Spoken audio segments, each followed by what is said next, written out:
Hi, this is Little Dwarf playing games while rambling incoherently into a microphone. Why? Well, just because I can, and I continue with Tyranny, blind. Now, there's a group of villagers here that want me to chase the Scarlet Chorus off. I will try to do it peacefully if I can, but if I can't, I kind of despise the Scarlet Chorus, at least the majority of them. Although it's muddied by the fact that some of them, the lowliest members, are basically slaves that are forced to fight at sword point, and they are likely traumatized by having to kill their own family, so, you know. You see a very old broken section of the wall. There is a rope hanging down that has recently been used to scale it. The rope appears to be secured strongly enough to hold your weight. On it.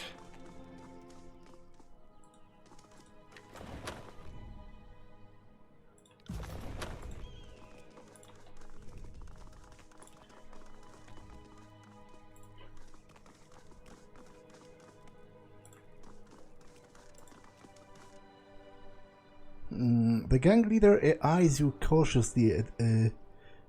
what? The gang leader eyes you cautiously at your appearance atop the balcony. Fatebinder, are you gonna cut Warbler open for me, or are we going to have a problem? Well, do I have to attack one of you? Like, if I have to, I am going to attack you, because you have been inciting me to kill a guy who didn't want to fight. So, enough talking. Are you siding with them? Fuck, to arms, maggots. Got this Lodok ass leak. Destroy them!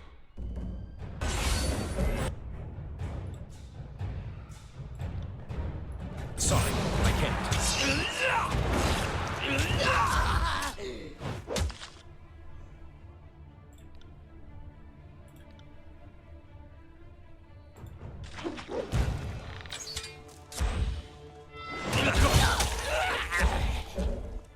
Whoops!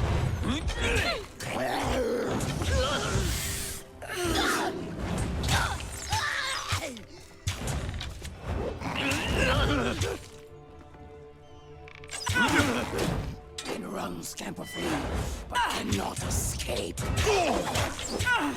Damn thing couldn't pierce cloth. This is useless. I should try something else.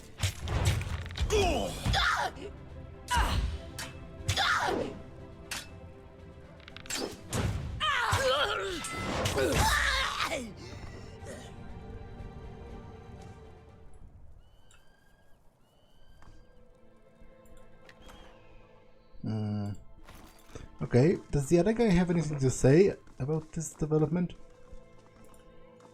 Oh, not now, although I can lower a thingamajig for him, which I perhaps shouldn't, because the tightly bound disfavored soldier's eyes follow your movement closely. He clears his throat and something.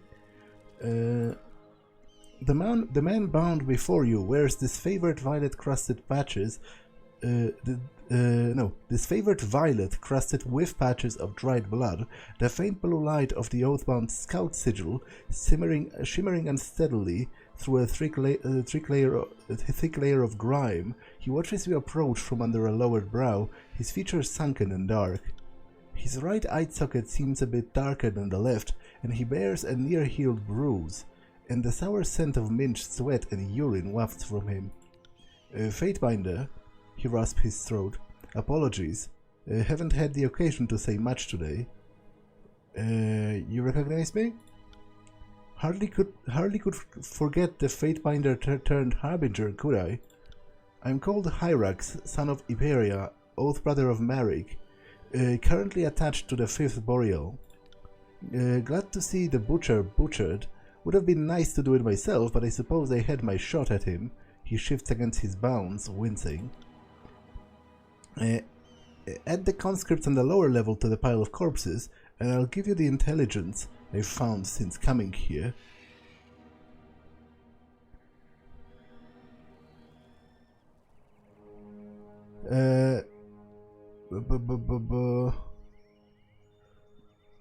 I am not going to kill them unless they attack me, but I am also not going to kill you. You can go free. If you attack them yourselves, you know, sort that out between yourselves. I don't really care that much. I'll take care of those bonds for you. I'll appreciate the sentiment, and I would normally risk it, but my arms were both broken, and neither set right. I'll need a sawbones to break them again, because before they'll mend straight. So I can fight for shit, and if you free me, you'll lose any element of surprise you would have otherwise. It's a bad play, whichever way you slice it. I'll see what I can do. He nods mutely. Maybe I can convince them to leave. That would be best. Wait a second, I found something. For everyone, to be honest.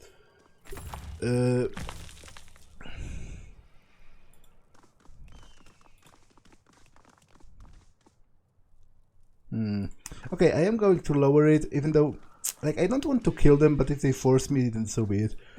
The raised ramp can create an easy path to the lower floor. Can't do that.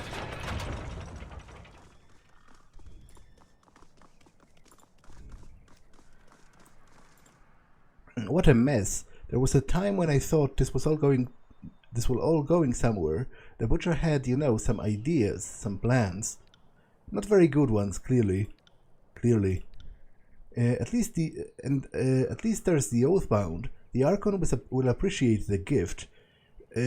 Might even promote me. Or at least not ram a spear up my backside. Take your gang elsewhere. Now. Thanks, Fatebinder, for handling the whole thing. He and his crew shoulder their gear and begin their march. Okay, I guess they didn't want to chance it with me, which, you know, is understandable. They wouldn't have a chance. The guy won't be happy though, because I was supposed to kill them, but, you know, screw him. I don't really care. Like, he apparently also has not heard that I killed Graven Asher's second in command.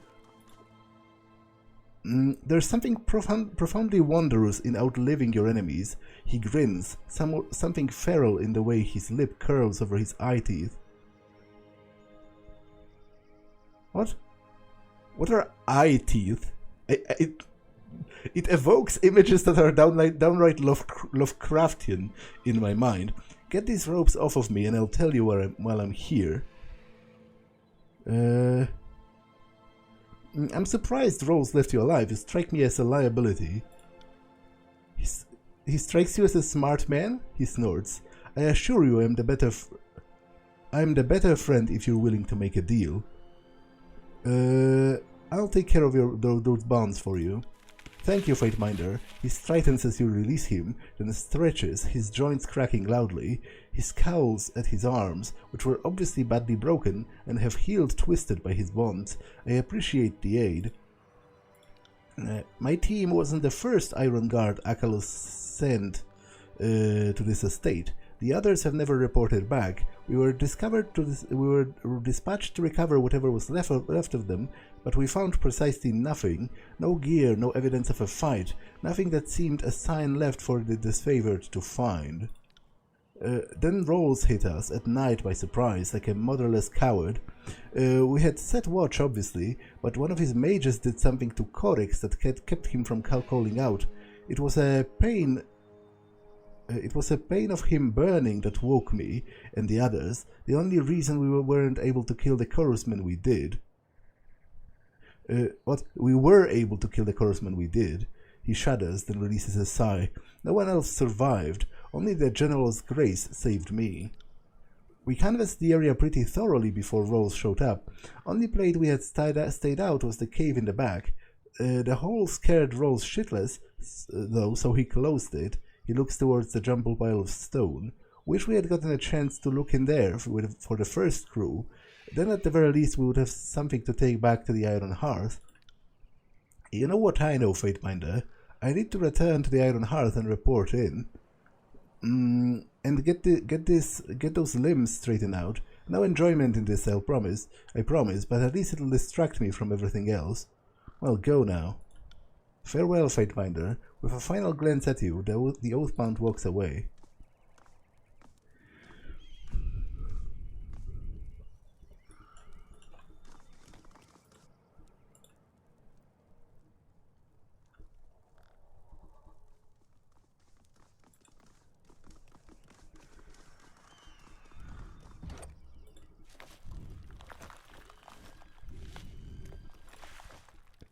You don't exactly work quietly, do you? I suppose the ruckus means it's all taken care of, clean and tidy. They are gone. How do you plan on getting into that cave of yours? There was always the chance we get stuck out here, that the mountains would move again, or Kairos forbid, Cairn would come back to finish what he started.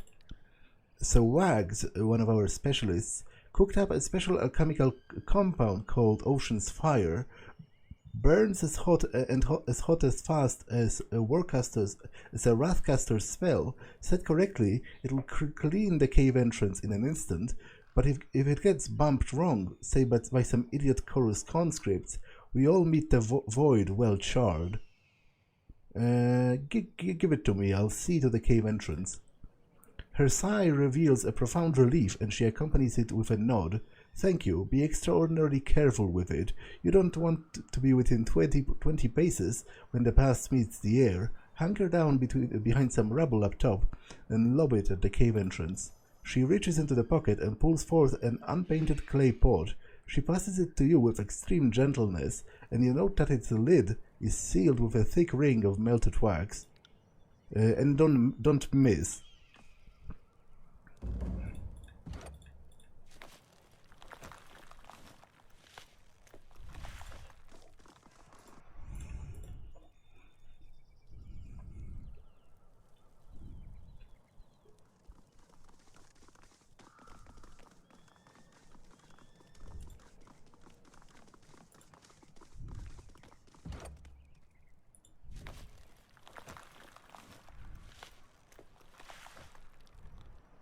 Can't do that.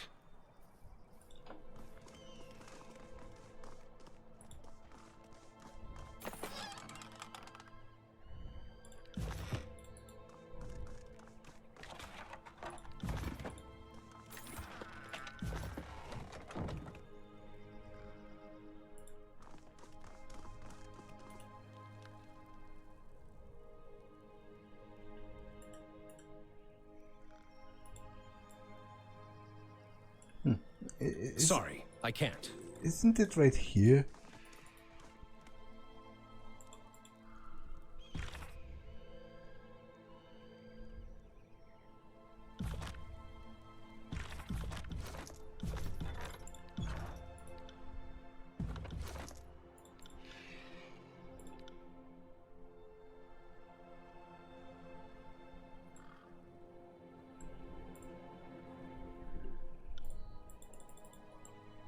Yeah, it clearly requires some kind of a context action, but where even is the entrance to the cave?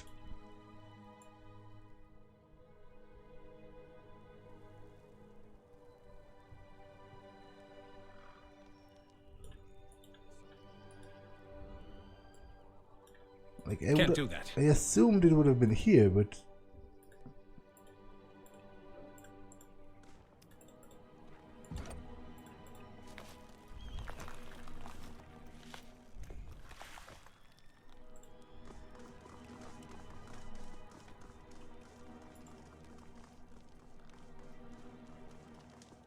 No, it's actually right here.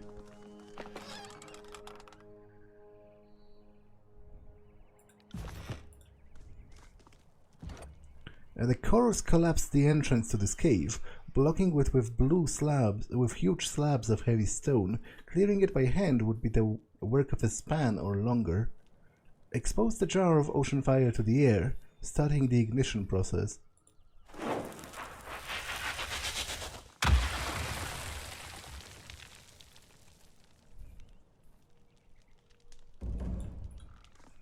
Explore the cave. Okay.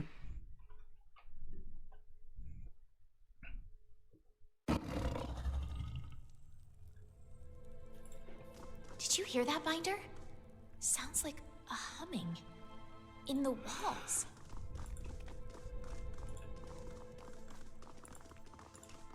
Luminescent mushrooms dot the cavern's floor, emitting a disquieting glow without providing much in the way of illumination. This stone formation quietly hums, slowly modulating... You hear this too, right? Siren slightly presses her palm into the stone. It feels like he left it for me. A message. She tries to press an ear to the stone, succeeding only in knocking her headdress against it. He? He who? Cairn? Cairn, obviously. You think this magic rock just made itself? A message? There's some meaning in the music, I think. She shakes her head. I don't understand it. But maybe there's more deeper in. Let's go.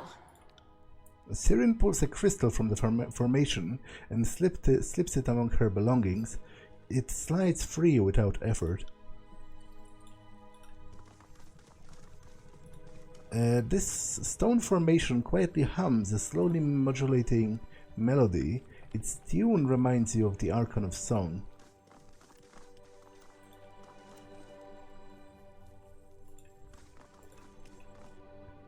Shadows shift before you in hulking masses of darkness.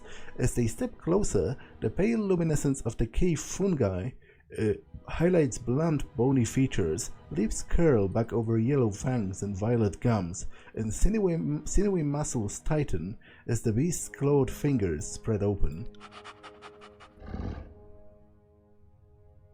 Another human, the largest of the figures, steps forward, revealing herself as a heavy-muscled beast woman covered in rust-colored fur.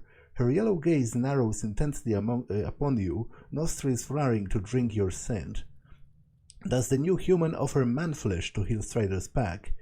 Crying leather-clads offer more bone than meat, made short meals for beast woman. West River Alpha, but reeks of seed salt. Kills in Shadow sniffs at the gathering of the beasts. These whelps reek of the old walls. Can Fatebinder not smell it on fur? You ate the people who came before? Beast woman wastes no meat, not even human meat. She scratches her belly with a satisfied grin.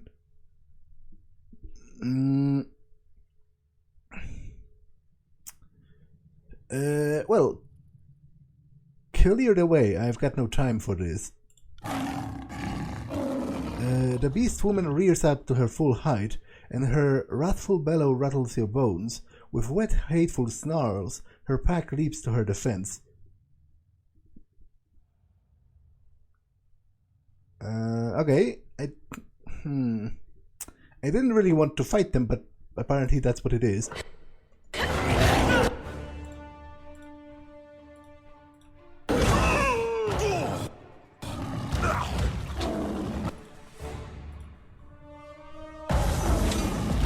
Oh, Verse and I are terrified. You go. Felt nothing. A well-placed hit.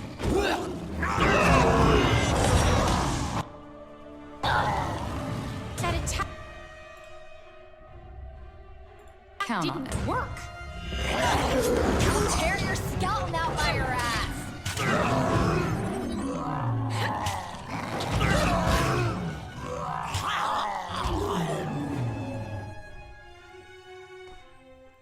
Well, that's regrettable, but Will do. You know, shit happens, as they say.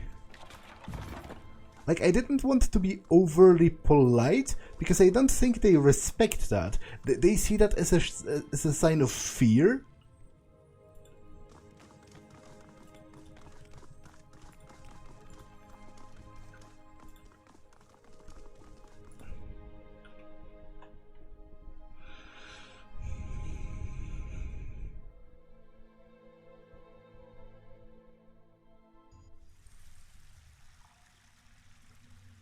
Denizen.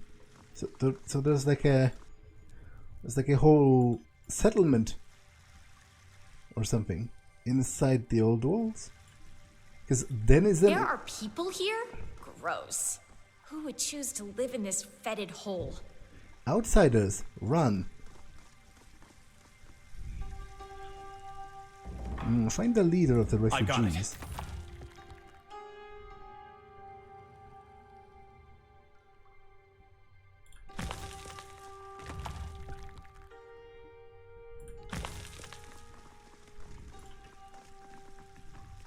The Fatebinder, how did you... I mean, welcome. Fatebinder, good day to you. The young man greets you with a smile as distant shouts reverberate throughout the area, steadily growing in volume. As you might have observed, your presence comes as a bit of a surprise. It's an unexpected pleasure, I mean, to receive an esteemed servant of the court. He bows stiffly, revealing a row of multi-shaped quills on his back. I am Scribe Mell of the Vellum Citadel, formerly of, I suppose I should say.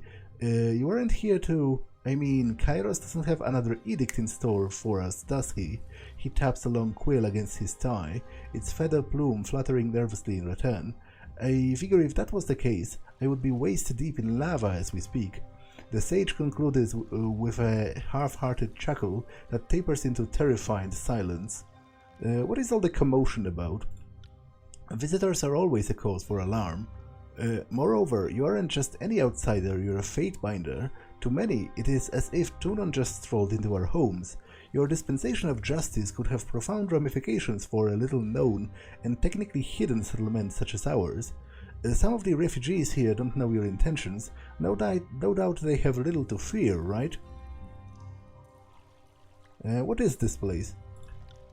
I struggle with a definition myself, truthfully. We call the place the Bastard's Wound, or just the Wound for short. It's a refuge of sorts, a haven for folks displaced by the war and poor decision-making. Everyone that's here discovered this place by chance, but remains by choice. The decor is unorthodox to be sure, but it does come with the benefit of extreme seclusion. Not that we object to the court's presence, or that of the Archons. We simply thought it best to unburden all of you of the weight of governance. I know you have better things to do than check up on us. We're fine, really. Everything is fine. You look past the scribe, taking note of the details in the cavernous area. Giant stone walls flank the space and ascend into open sky, seemingly shorn apart from under another. Thunderous waterfalls cascade down, nearly ringing the stone-tiled islands that comprise the settlement. Though covered by damp moss and man-made tents, the stone architecture is unmistakably old walls. Why are you all here? Entry into the old walls is forbidden. Ah, of course, I can see why things might appear that way. He stammers, running his hand clumsily over the scrolls in his bandolier. He snatches one of them and taps it. If you look at this drawing of the area, we are by several fathoms below the... by the way of several fathoms below the old walls you see rising up. So who's to say if we're in the walls or really just underground? I mean, other than a Fatebinder, of course, I merely meant to suggest that there's some potential ambiguity as to whether we have really done something wrong.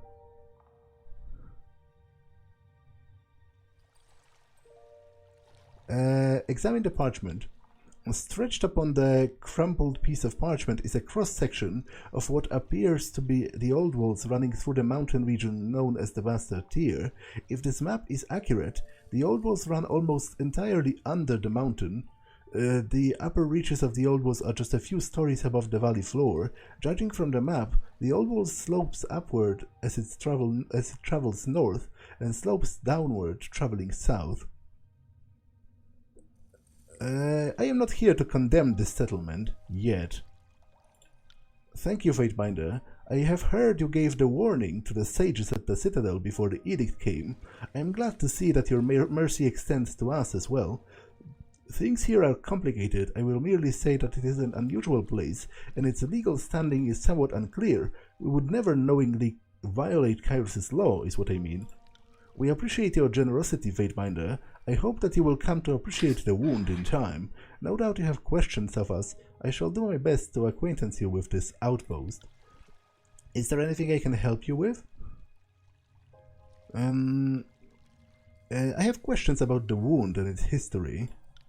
The analysis and creation of historical documents was one of my chief areas of the focus at the Citadel, and I've had enough time to acquaint myself with the particulars of this place, so I suppose I'm the person to ask. What would you like to know? How did everyone get here? This place was discovered 3 years ago by braver and more adventurous souls than Master Lexim and I. We were relative newcomers, going on about a year at this point, when Cairn smashed the Rostrum Vorus Manor. His supporters fled into the cracked mountainside and discovered this place. At the time, life here with the Bane sounded better than the life at war with the Archons. From there, the settlement grew in spurts. We are far off of the beaten path, so visitors are rare, but we've gotten a few. But the few we've gotten often made this place home. Not every encounter with the outside has been positive. When some Disfavored found us, things got ugly fast, but the bloodshed was limited, and the survivors joined us in the end, if a bit reluctantly. What do you know of this place? Remarkable place, is it not? He stretches his arms apart, looking around for emphasis. We've got no idea how old this corner of the Old Walls happened to be, but the tunnel leading here came into being a few years ago. Cairn's fury was unleashed in battle topside, and whatever powers he used to split under the mountains and fractured these old walls.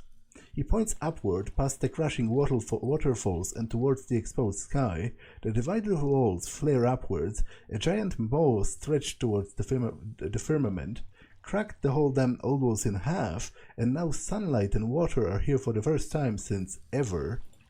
Makes me wonder if the other old walls like this are hidden from view to those who are just walking the surface. How do you survive in this place? What do you eat? We get enough sunlight to cultivate crops on the upper levels, cabbage, nashroot, radishes, mushrooms even. The biggest challenge here is drinking water despite appearances. He leans forward while speaking, his tone energetic. It's a rather interesting phenomenon actually. Something in the Old Walls environment leaches into the water and corrupts it, producing the most curious disease in the afflicted. There's no fever or chills, bleeding, vomiting or what have you, but they will waste away over time, as if one were starving. Tidecaster Wagstaff devised a method to magically treat the water, rendering it safe to consume, and with curative properties for those already sick. The solution is a bit slow in making large amounts, but fortunately Jaspos constructed some stone aquifers. Water poured into those will drain a few hours later and emerge purified. Between those contributions, we are able to make the wound a proper home, so long as the two keep squabbling to a minimum. Do the Bane not threaten you? He nods absent-mindedly, rubbing his dried ink between his fingers. Yes, of course, we've got a system for that. You have met our gathering party in the caves, I take it. Incidentally, what happened to... He shakes his head, dismissing the thought.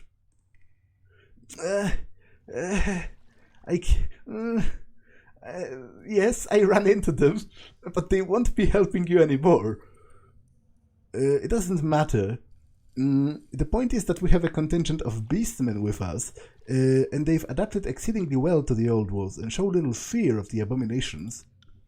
They've been perfectly eager to dig their claws into any trouble that comes our way. It's surprising it this even works, by the way, but who am I to argue? At any rate, they keep the entry point to the wound clear, and seem content to be doing that. In fact, I dare say some of them have come to love hunting the Bane, or just have a death wish, and that's why they volunteer for patrol day after day. Yeah, that's kind of awkward, because I killed them. What do you do here? What don't I do? Someone has to inventory the supplies, take census, ledger trades. It's all pretty unexciting, I assure you. I happen to like playing steward. Balancing numbers is easy for me, and I have far more responsibilities than I ever did as a mere scribe back at the Citadel. Aren't you a bit young for a sage? If I were a tenured sage, that might well be true, but I am just an apprentice. Many in the guild scribe for decades before attaining rank. As the school is no more, I suppose I'll never officially be counted among the sages, but I'm making my contributions to knowledge in my own ways. My master thinks similarly, though I think the loss of the school means more to her. I had a few years to know the other sages, she had few decades. Where is your master? Master Lexim is sadly not among us. She vanished into the lower levels some time ago. She wasn't herself. He furrows his brow, visibly distressed. Life here is rather complicated, and the old walls bless us with numerous mysteries. One of those is unending sleeplessness, an affliction that drove her mad. What do you do as the town steward? Not anything fascinating, really. I just help with all sorts of practical affairs to keep the wound running, tracking inventory, coordinating supply runs, determining resource deficiencies, lodging births and deaths, organizing events, the sort of busy work. It's not intellectually demanding work, but I'm happy to do it. Who's in charge here? Unfortunately, that's a matter of debate at the moment. For a while, two men in particular led the settlement, Tidecaster Wagstaff, who has been here the longest, and Forgebound Master Jaspos. They made it possible to survive here, but rarely see things eye to eye. Were the conditions here not so fragile, I'm sure they would have come to blows ages ago. There was also a beast woman, Reef Talon. Quite a remarkable creature, actually. She held this place together and kept tempers at bay until fairly recently. She was a worthy leader, as worthy a leader as we've seen in the Wound, but she's no longer with us, so the bickering with Jaspos and Wagstaff continues. Tell me about Jaspos. Look for the broad-shouldered man with a booming voice. He's almost always taking out his frustrations on some poor rock or boulder just there by his forge. He ports northwest, pointing towards a plume of smoke rising above the surrounding walls. Jaspos and two of his apprentices arrived sometime after Wagstaff, I think. I think we worried that he would be a true loyalist and demand we surrender to Kairos, but he's taken a shine to this place and is trying to create his own little corner of Terratus. I think he likes the seclusion and being surrounded by a variety of rock types. He builds most of the bridges you see here, some cisterns to filter the water. He's a one-man work crew, and he knows it, unfortunately. He has more than a few supporters, particularly since he created those purifying aquifiers. The water here causes illness, and without his help, most of us would not have enough clean water to drink. I'd like to know more about Wagstaff. He chuckles, his lips pressed together in a slight knowing smile. Prickly old fellow, one of the last Tidecasters in the Tiers, I believe. His eyes widen in sudden realization. His kind were enemies to Kairos, true, but I'm certain he has no personal designs against the Overlord. He's not one for pleasantries or charisma of any sort, but he is a master of his craft. He was the first to treat toxic waters in these old walls, and to date, it's the only cure that works. The wound would be in bad shape without him. Give him some time, and you might see beyond his graphic exterior. Just know that he prefers the solitude of his pool, so don't head over there unless you're willing to suffer his glare. A beast woman was in charge. That's a bit unusual. Indeed, but Reef Talon is the most unusual beast. She's not like most beasts. He coughs nervously, slowly shuffling away from kills in shadow. Sage smells like just every other human Kills in Shadow has ever met. Anyway, Reef Talon was able to organize beasts and humans into effective patrols against the Bane. With her in charge of defense, casualties dropped, no Bane ever slipped into the common area, and disputes between beasts all but disappeared. At a certain point, it seemed foolish not to have her in charge. We had a few beastmen wander into our refuge, and I don't know how or why, but life here changes them. I don't know if it's the Bane, something in the water, or something about the magic, but after a span or two living with us, most beastmen here become more civilized, relaxed. Maybe speak to some of our beastmen, perhaps you'll agree. Well, to be honest, the ones outside attacked me for being not even rude, just not overly polite. I told them to get out of the way because there was no actual topic of conversation to be brought up. What happened to Reef Talon? Reef Talon was our bulwark against not only the Bane, but death itself. She had a mystic gift, or so we thought. Her touch brought everyone, the wounded, the sick, the dying, back from the edge, but it changed them. The curse wasn't noticeable at first, but seemingly without fail, those healed would slowly but surely stop sleeping. A minor malady at first, but a cumulative one. As days and weeks go on, they lose themselves. depression, malaise, paranoia, unending unto itself, my master Lexime was treated by Reef Talon, and in her case, she lost her ability to work magic. Between this and some disputes about whether it's proper for a beast woman to lead humans, resulted in Reef Talon leaving the wound, disappearing into the old walls. Many of the sleepless followed. Okay, that sounds pretty horrible, because, to be honest, regularly, which actually, he doesn't clear it up, but regularly, it's possible to die from lack of sleep. I believe the current record for the longest time without sleeping and not dying is like 10 days. But after a time, you could literally die. And of course, you do lose your mind kind of a lot quicker than those 10 days. You get things like hallucinations. Obviously, most of the time it's not permanent. After you get some sleep, you get better. But not being able to sleep ever would kill you. And if it wouldn't, if there's something that stops you from sleeping and also from dying, it would turn you mad. The sleepless that left haven't returned, so it's hard to be optimistic about any of this. That's an unusual power. Can't say I ever heard of a beastman mystic that does such things. I regret not being a better student of beastman magic, but I concur.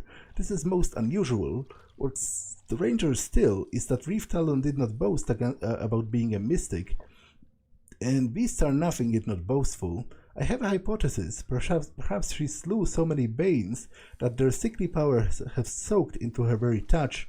He shrugs, letting out a long sigh, but it's just speculation. All I know for sure is that scores of lives were inadvertently ruined by her healing gift, and folks here have some complicated feelings towards her. He pauses in thought, nervously rolling a quill between his fingers. None have recovered, unfortunately. The end result appears to be inevitable. Still, I can't help but wonder if Reef Talon could have corrected this. It's a shame. You should know, Fatebinder, that there are a small number of people that have been treated by Reef Talon, but haven't fully lost their grip on things. Jaspos's apprentices acely, for one. It is, though, just a matter of time until the worst sets in. I received a missive from Sage L that directed me here. Know where I can find this person? Sage L? That could only mean Lexime contacted you? If I may, in regards to what? Well, I would like to speak to the sage in person. Master Lexime is sadly not amongst us. He repeats himself now. Okay, farewell. Very well, Fatebinder. If you haven't done so yet, please speak with Jaspos or Wagstaff. The wound doesn't speak with a single voice, but these two were the closest to such a thing.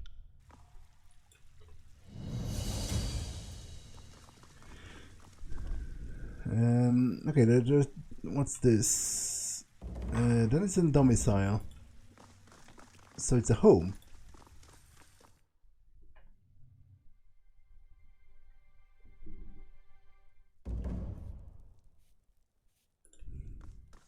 And don't worry, Master Jaspos will know what to do. Sorry, I can't.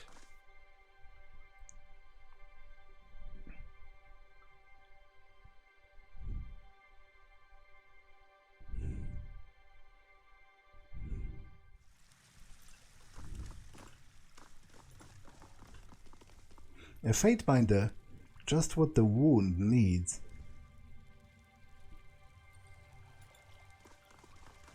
A Fatebinder, gracious. Did you come for... you'll want to speak to Master Jaspos. He's northeast of here in the forge. Sure, let's just set up a little village in the old walls. Why not?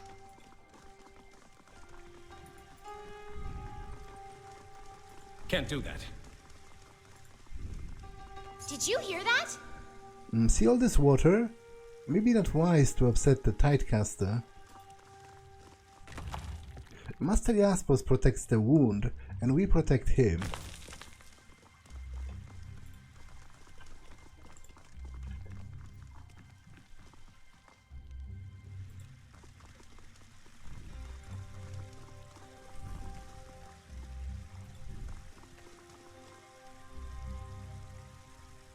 Kairos' eyes don't fall here, Fatebinder.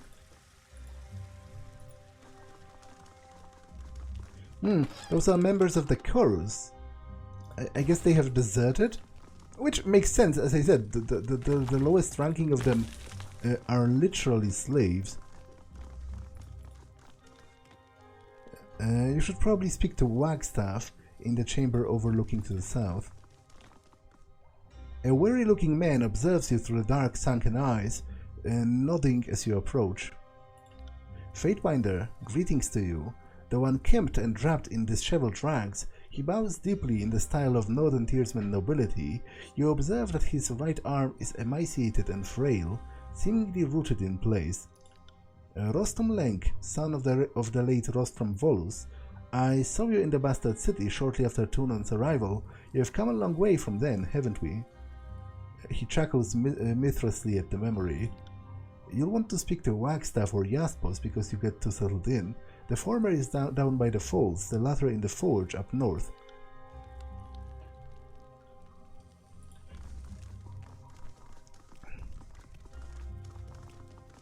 Can't do that.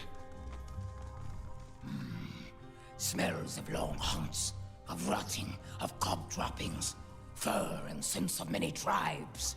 Here, all tribes nest together. While they wouldn't weather a strong gale, those tents seem stable enough to provide some privacy to the denizens of the wound. Cots, bedrolls, and woolen blankets lie within.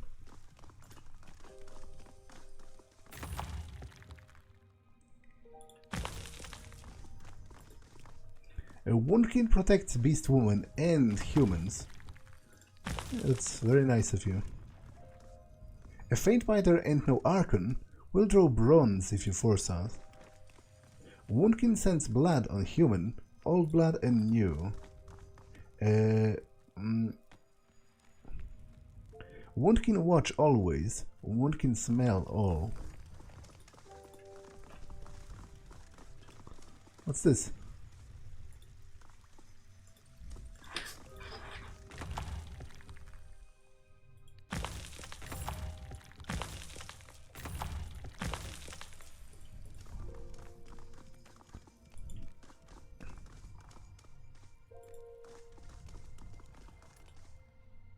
A broad-shouldered woman in disfavored raiment dangles against a nearby column, suspended by her wrists. Though still garbed in the iron breastplate of her unit, she is without a helmet and appears unusually at ease in her compromised position. A nearby settler engages in a friendly conversation. She peers down at him, listening with dutiful patience. The last lure hooked the trout just fine, but it took the whole thing downstream with it when the knot gave out. I wrapped the line several times, just like you said. You aren't fibbing me, aren't you, Sophia? Jaspos's bronze should be strong enough for the trout. No way the hook broke in its mouth. You probably didn't wrap the line around enough times. Remember what I said. It's at least 5 twists before you loop and tie it off to form a clinch. Just try it, it'll work. And if the fish bite, I expect you to save some of the trout for me. You would. I'll give that knot another try. It's too bad you can't just tie the damn thing for us.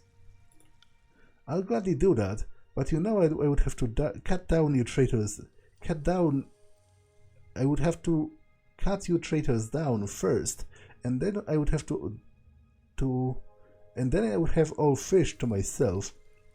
You say that every time I come by. At any rate, thanks for the advice. I'll be sure to try again with the light. Until next time, Sophia. The settler throws his head back in a hearty laugh. Good hunting, then. As the settler turns, the bound soldier takes note of your approach. Fatebinder, I heard we had newcomers, but I wouldn't have guessed someone of your stature. She nods as well as she can. I'd salute an officer of the court, but I'm somewhat indisposed at the moment. How did you end up on that column? A few span back, after Cairn was finally declared rogue, the general wanted folks looking for what made Cairn lose his sanity or his loyalty, depending on what is your outlook. My unit played escort for a team of Earthshakers as they traced Kern's journey through the Tears. We were headed to the Gates of Judgment as we came across a crevice, which happened to be, well, she gestures upward with her head. A middle-aged woman walks by, clutching a woven basket, giving her a wave. She nods in return. Good day, Elcio. She watches the passing of a settler before returning her attention to you. You seem to be on good terms with the locals. They are a rather lovely folk, despite all of them being Cairo's mocking scum deserving slow deaths. She attempts a limited expression of a shrug. Where was I? We paused here to investigate, only to find this nest, this hive. Trespassers living with beasts as equal. All of it is an abomination. There was no choice but to put them to the sword. We fought well, but our advance fell apart when that coward Argaen threw up his arms and surrendered. He broke rank and I was left exposed. If I hadn't been knocked senseless, I would have executed him myself, woke up hoisted on this wall, and I've been here ever since. How are you still alive? Graven Ashe protects. The general Aegis can sustain us through far more trying circumstances. She maneuvers her shoulders in a dim approximation of a salute. My wrists are mangled, and I've been tired and hungry for longer than I can remember, but I'm far from death's door. The settlers feed me just enough to keep going. She glances down at her dirt-encrusted armor. I'm sure I smell worse than a beast dung heap, though. Why don't they just execute you? They have, in a sense. The beast woman leader of a local pack ordered that I be strung up until death. Guess she doesn't understand Ash's ages, but who's laughing now? Nobody wants to anger the resident bane hunters, so the beasts must have their way. I've had plenty of time to get acquaintance with the locals while I quote-unquote perish. It's almost a pity that they are all doomed under Kairos. This is pretty hilarious, because she's like chatting with them on a friendly term, seemingly, while also condemning them all as abominations that have to be put to death for breaking the law, but she can't do it, and also because she's tied, and she's also condemned to death, but she isn't dying because Ash's magic is protecting her. I must be going.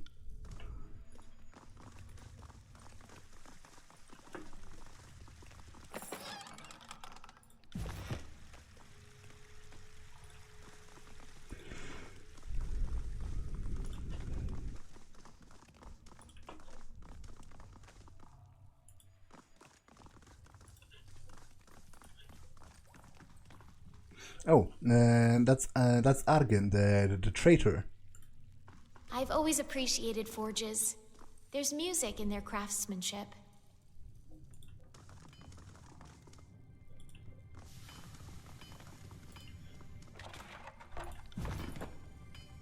Jaspos is over the bridge. He will explain. Please be merciful. Like the forge-bound enclave in Letian's Crossing, it seems the craftsmen have hewn and set the stones of the old walls into an admirable heart.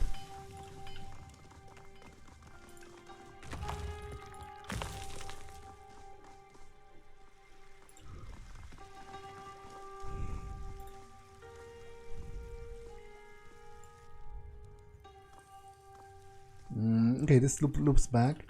So let's talk to Jaspos and I'll talk to the other guy later. Wait, but where is he? An outsider, you'll be wanting to speak to the master. He's east of here, past the forge. So over there? Indeed.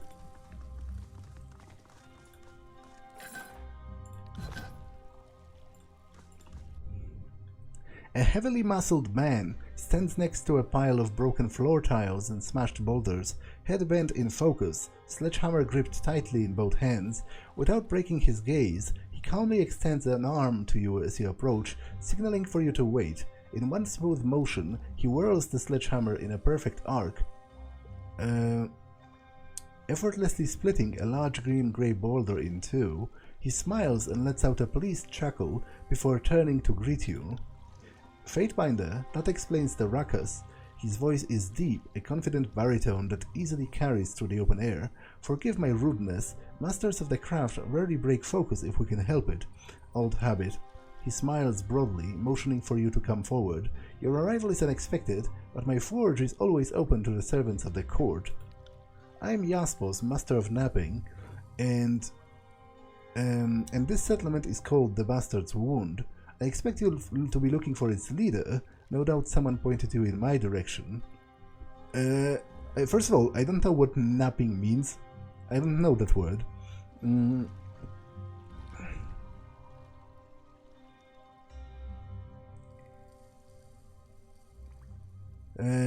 The legality of this place must be determined by a Fatebinder. Then we are lucky to have you here. I can assure you that I would never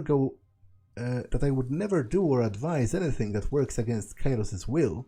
The Wound is a complicated place. Many came here before me, and I've done my part to steer things correctly. And as I'm sure you know, that's not always an easy task. There is another man here that unfortunately holds some sway. Wagstaff, a tidecaster, possibly the last from what I understand. He crosses his arms, his muscles tensing. He practically founded the place years ago, truth be told, and he's responsible for its creation, legal or not. We don't always see eye to eye, but I did trust that his decision was respectful to the Overlord's will. A dull crash interrupts the exchange. A forge helper, his hands trembling, hastily attempts to gather pieces of a dropped bowl. Nearby, several onlookers have gathered to observe the meeting. Forgive them, Fatebinder, they are understandably anxious. As you know, men and women live and die by your word. These people here, all of us, are wondering what your intentions are for the settlement.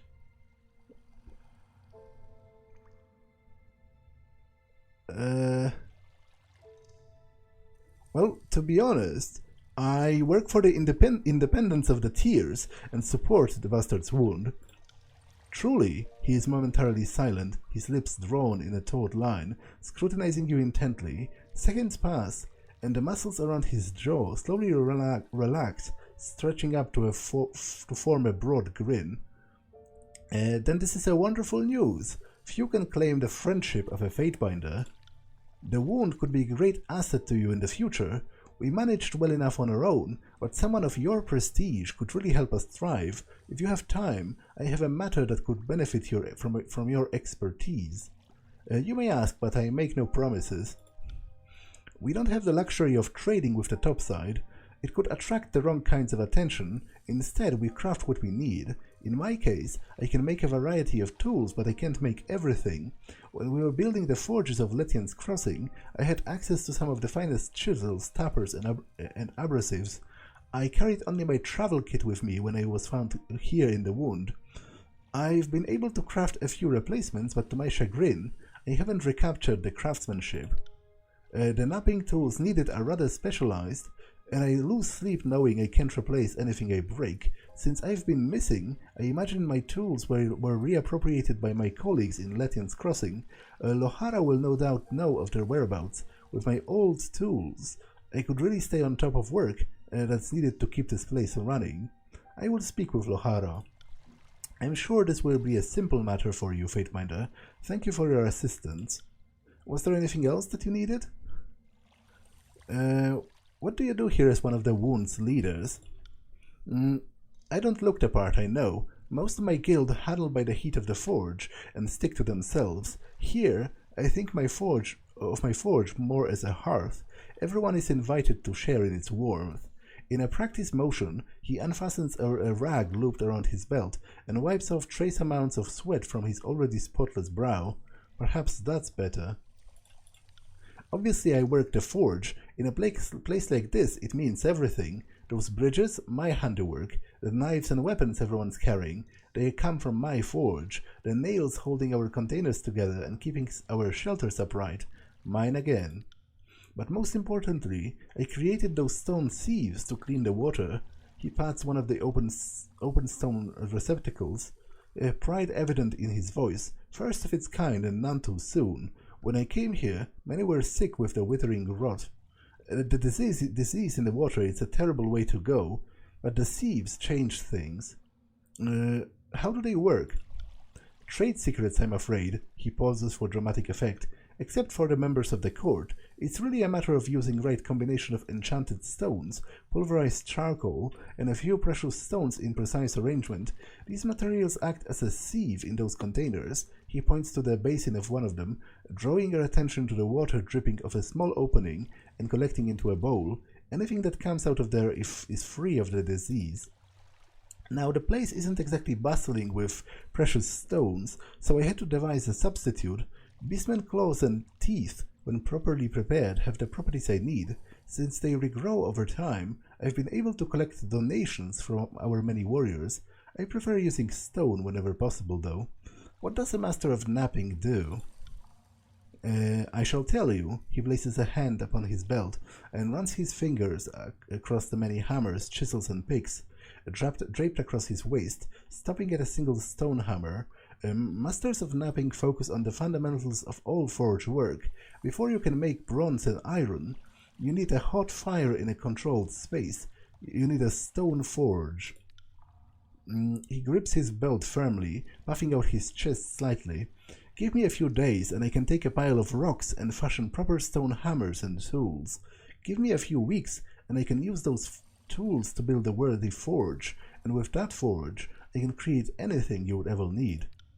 Stonework is the purest form of our craft. Civilization could be reduced to ashes, and a master of Knapping would be the one to reforge it.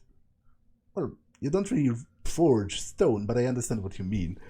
Tell me about Tidecaster Wagstaff. You should know that Wagstaff and I aren't on the best terms. He's old and set in his ways. I've tried, believe me. I've reached out, invited him to share my fire and talk like men, but he's the sort that prefers his own company and ideas. He doesn't seem to care about the people the way I do. In fact, I think he views us as irritants one must endure. He sighs loudly, shaking his head with an exasperated smile. He does help the wound, I'll grant him that, cleansing water with his magic. His methods are different than mine, of course, far slower. He thinks his contributions are more valuable since they can combat disease. A valuable tool for certain, but without the volume of water produced from my stone thieves, the settlement would die in a span. In the end, he just refuses to accept that his role has changed. He helped the wound get its bearings years ago, but being the first does not make one qualified to lead. He hates that people have responded to me, and has been blinded by that. What do you know of Reef Talon? He holds a bowl of crushed rock aloft, squinting to examine its content. So you've heard. It's unfortunate what happened to her. She arrived a year after I did. Massive creature, one of the largest beasts I've ever seen. She never spoke of her past much, but we knew that she was in flight when she stumbled upon the wound with her cubs. He pulls a fragment out of the bowl, slowly running it between his fingers. Whatever she fled from, it didn't stop her from devouring the Bane. She was good at it, good enough to lead the Beastmen, but Reef Talon had something else far more important. She could heal others with mere touch. Didn't matter if you had been raked up by a Bane or fell on your own sword. She could close your wounds and send you on your way like nothing happened. That's no ordinary magic. How did she do it? I don't think she knew herself. She wasn't a student of her craft, not even using Beastman Mystic as a standard. What I do here, that's not an accident. It's years of controlled study and meticulous perfection. Reef Talon simply acted on instinct, and that didn't work to anyone's benefit. With a dissatisfied shake of the head, he flicks the unwanted chip into the water. Sometimes we're better off without such miracles. Those Reef Talon healed slowly became sick. It was impossible for them to sleep, even when exhausted, and the restless waking drove them mad. The affliction takes a while to fully hold, but the end result is always the same. Even worse, those bestowed with magic slowly lose their gifts. He looks towards the forge, a pain expression visible on his face. Now they are just known as sleepless, all their life and vitality robbed and spent. A terrible end, Fatebinder. Reef Talon couldn't face her mistakes, and she fled into the old walls like a coward. he circles around the platform, speaking as much to passerbys as with you. And to think that many here saw her as a leader. What leader runs in face of adversity? Those of us that remain, we are the ones that continue to hold up Bastard's wound. I toil every day to keep the fires of my forge running, and the people can see who they can truly rely on. Nearby onlookers shout and pump their fists in support, eliciting a raised fist from the Forge Master in return. How do you deal with the Bane? In case you haven't noticed, the beastmen with us aren't your common feral savages. Something about the place focuses them. Whether they come here as workers or on their as our workers or on their own, they eventually all become fixated on the Bane. I've seen some hunched over, guarding our portals for hours. If any Bane come through, they would savage them instantly, but apart from the Bane, the beastmen aren't violent. Strange but welcome. He scratches his chin. I have no explanation. We never asked the beastmen to act as our sentries. They took it on naturally and have never complained. We do lose some to injury, but so far their defense has worked. Safe journeys, Fatebinder. I've got it. I want to speak with the other guy as well.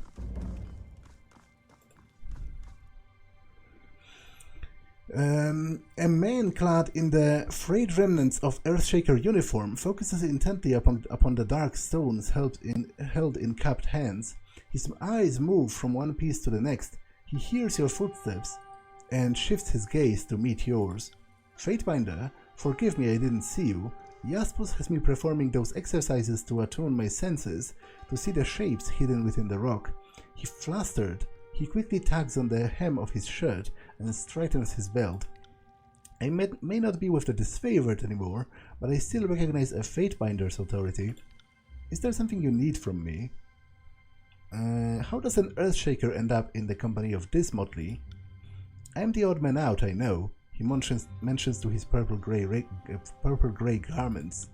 After Cairn has been declared a criminal, Graven Asher has charged us with scouring the Archon's belongings and retracing his path. I was with the group headed to the Gates of Judgment. As we cut west through the mountains, we came upon this place. Of course, any association to Cairn didn't make me popular with the Legion. Telesofia was all too eager to remind me that if Cairn's treachery was ever to come to light, all Earthshakers would likely be executed for assumed collusion. So forgive me if stumbling upon the bastard wound and facing insurmountable odds in battle, I decided to surrender rather than join my hateful companions in death. What do you think of the bastard's wound? I find myself at home here, even if everything about the old walls seems antithetical to life. If the Bane don't kill you, the water will. Without Jaspos, this place couldn't exist. His eyes move from the churning water to the massive stone walls. The old walls have always been invigorating spaces for magic of my ilk. They seem like untapped fonts of mystical energy, and the ancient masonry inspiring. What was life like to the people that shaped those massive walls? He shrugs, amused. You speak well of Jaspos. Jaspos is many things. Teacher, husband, companion. Argaen's gaze returns thoughtful. He's teaching me to connect with stone in a deeply personal way. Earthshakers manipulate rock, but we don't feel or shape them with the intimacy of the forge bound. I'll talk to you later. I would like to find the other guy and talk to him, but I will do it next time actually, because this episode has been long enough. So I'm going to save.